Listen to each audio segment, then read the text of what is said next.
जन्म और मृत्यु के प्रपंच से हम छूट जाते हैं। फिर ना हमारा जन्म होता है ना हमारी मृत्यु होती है। शिव महापुराण में चंचुला देवी ने तुमरुका जी से एक बात करी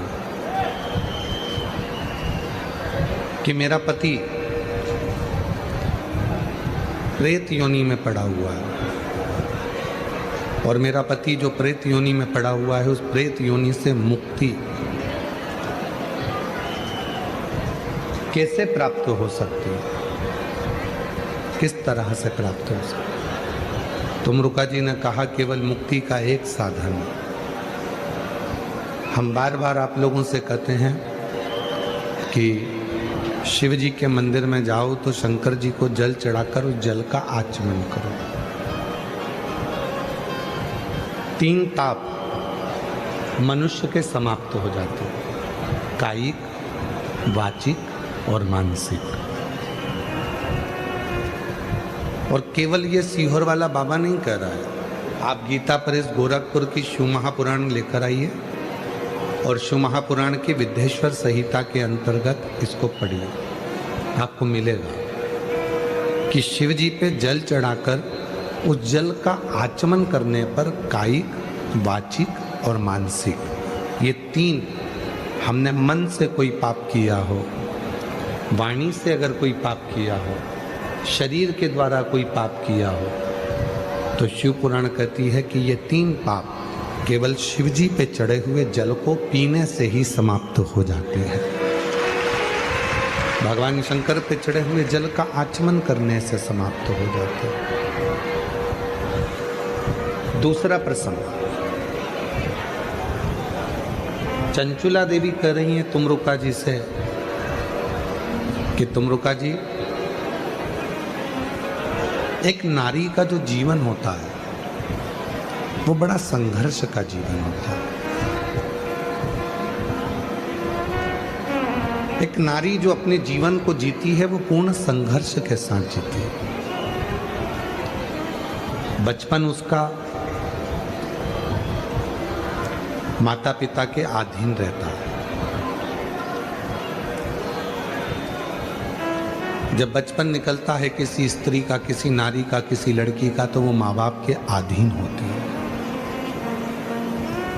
उसकी जवानी आती है, युवान अवस्था आती है, तो वो अपने पति के, ससुर के, परिवार के अधीन हो जाती है।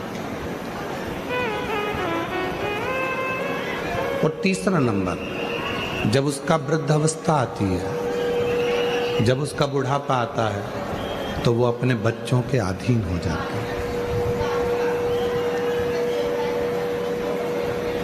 केवल एक नारी ऐसी है जिसने अपने पूरे जीवन में संघर्ष किया, संपूर्ण जीवन उसका संघर्ष में निकला। पहले भी कथा में कहा, फिर कहते हैं, पुरुष व्रत करता है, उस व्रत का फल पुरुष को मिलता है। पर कोई नारी अगर व्रत करती है, कोई स्त्री अगर व्रत करती है, तो उसका फल उसके मायके वालों को भी मिलता है और उसके ससुराल वालों को भी मिलता है।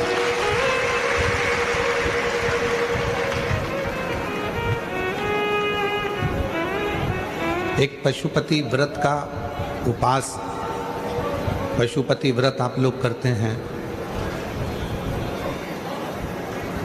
हम अपनी कथा में कहते हैं कि कोई लड़का, कोई पुरुष, कोई घर का जेंट्स पुरुष व्रत कर रहा है, वो करे।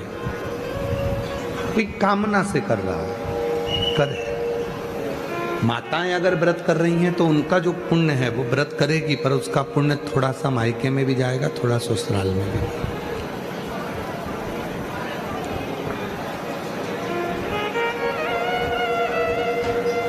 स्त्री के जीवन में उसने जो भी अपने पास रखा, मेरी जितनी जीजियां बैठी हैं, मेरे जितने जीजा बैठे हैं, मेरी जितनी बेटियां बैठी हैं, बेटा बैठे हैं, जितनी मेरे बुजुर्ग माँ बाप बैठे हैं, आप स्मरण करिएगा। मेरी इन बहनों को देखिए, मायके से जो भी साड़ी मिलती है वो संभाल के रखती जाती हैं अपनी लड़की के लिए, अपनी बहू के लिए। कान के बुंदे भी बनवाती है तो उस हिसाब से बनवाती है कि मेरी बड़ी बहू को दूंगी कि छोटी बहू को दूंगी कि लड़की की शादी में दूंगी। कोई रकम भी अगर वो बनवा रही है, कोई रकम भी तैयार कर रही है, कोई आभूषण भी तैयार कर रही है, तो वो ये विचार करती है कि मैं इसको किसको दूंगी। मेरी बेटी को बेटी के हिसाब से बनवा लेती हूँ, बहू के हिसाब से बनवा लेती हूँ, परिवार में इसके हिसाब से बनवा लेती हूँ। पहनना उसको था पर रखी संभाल के अपनी बहुओं के लिए, अपनी बेटी के लिए। इंतजार करा उसने अपनी बहू और बेटी के लिए, एकत्रित किया। कितना समर्पण। पति बाहर जाता है, भूख लगती है तो थोड़ा सा बाजार से मंगा कर भी खा लेता है, अपनी दुकान पर, अपने ऑफिस में, अपनी व्यापार में, रास्ते में, मार्ग में। घर की स्त्री को भूख लगती है, बहू को अगर भूख लगती है तो 50 बार विचार करती है मैं रसोई घर में जाऊंगी और लोग देखेंगे कि बनाकर खा रही है, कल से लोग क्या कहेंगे। भीतर संकोच होता है, भीतर थोड़ा संकोच उत्पन्न होता है, और भीतर जब संकोच उत्पन्न होता है तो वो संकोच कहीं ना कहीं उस स्त्री को भीतर से खटकता है कि मैं अपने जीवन को जी रही हूं समर्पित कर कर, समर्पण कर कर।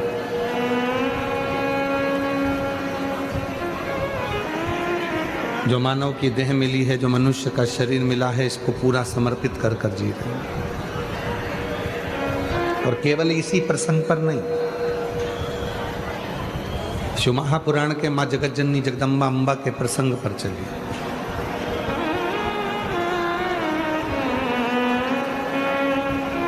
सती मैया, माता सती अपने पिता के घर में यज्ञ में गई हैं। शिवजी ने मना करा था मत जाओ, पर एक नारी ये विचार करती है कि मेरा जो मायका है, मेरा जो मायका है,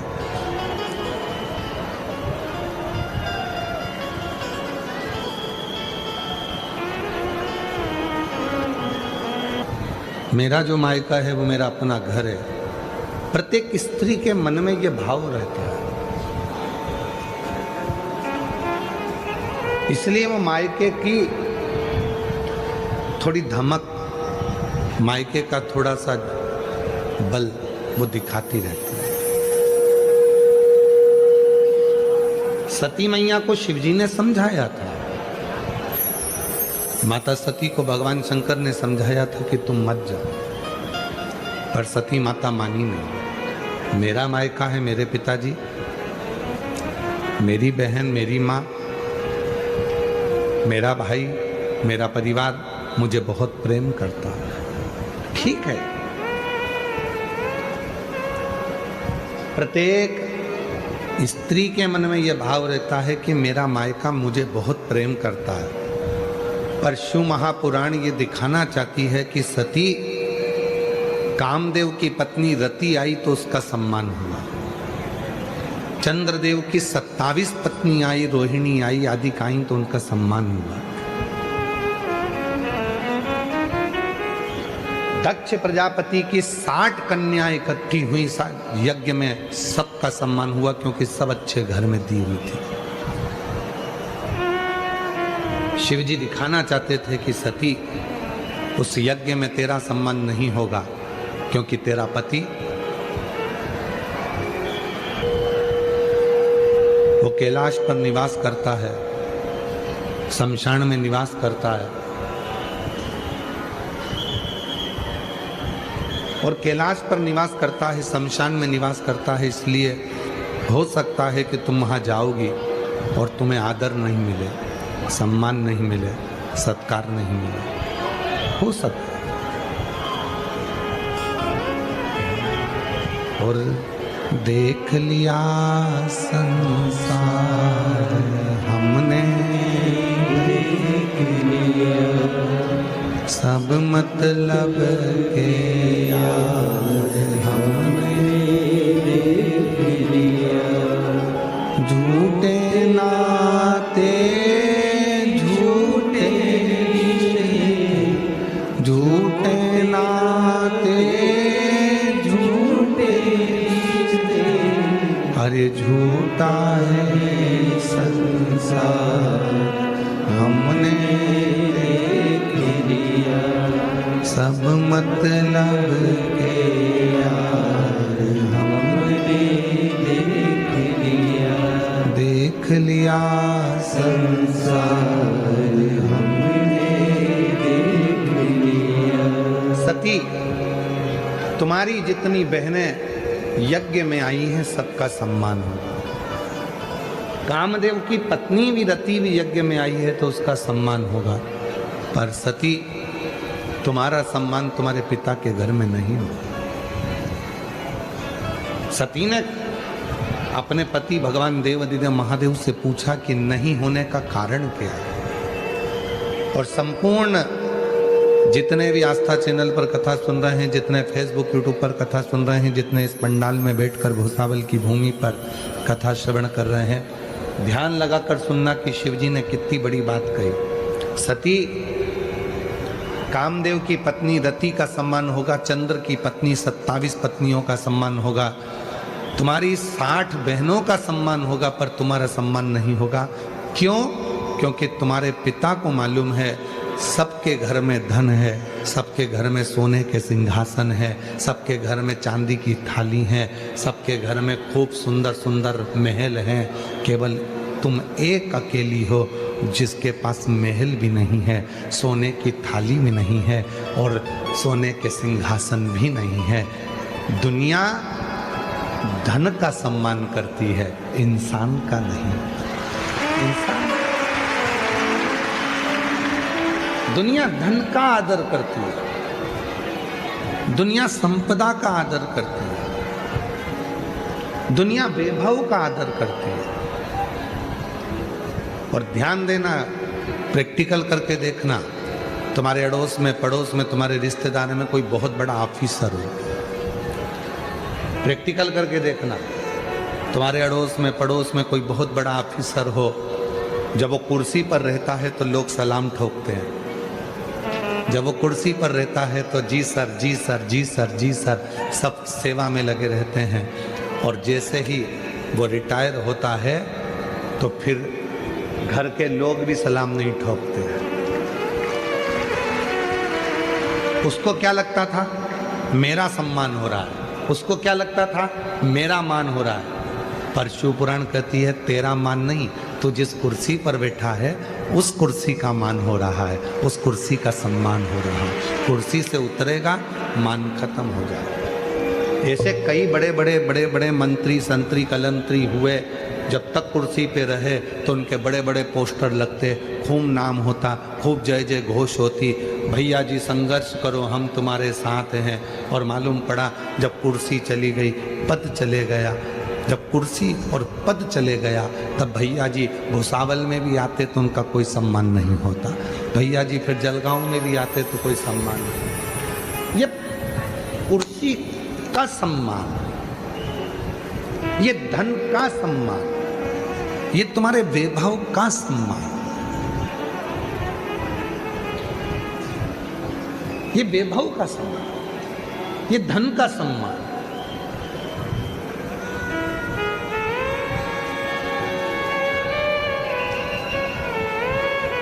तुम्हारी कुर्सी का सम्मान, धन का सम्मान, वैभव का सम्मान है। और ध्यान देना,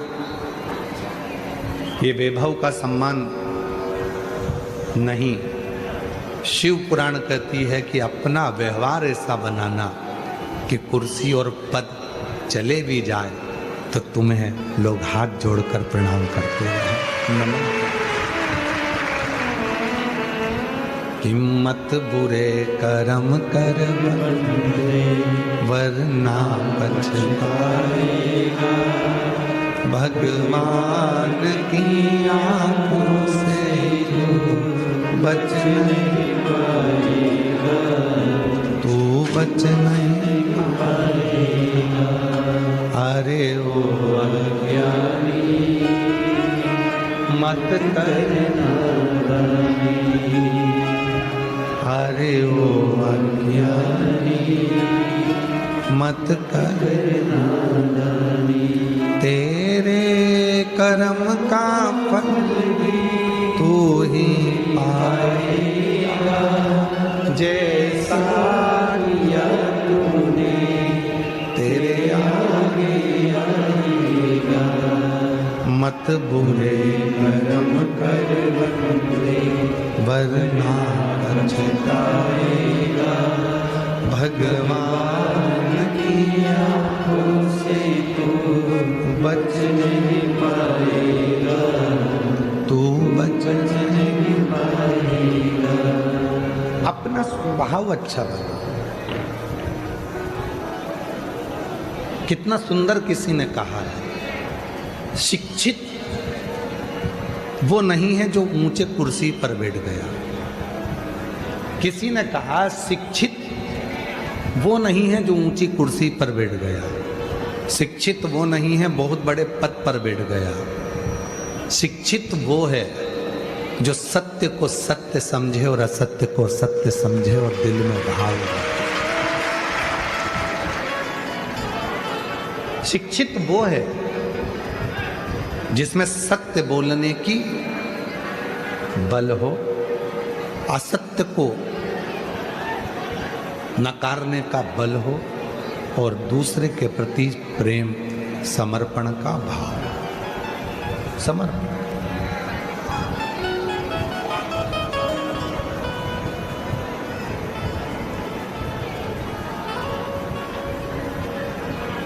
हमारे इस कथा के जो जजमान हैं श्री रतन जी, श्री विजय जी, श्री अजय जी, भोई परिवार।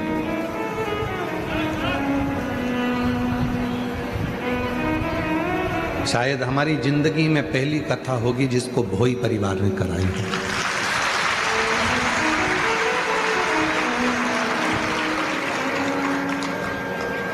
और ये कथा आज की नहीं है,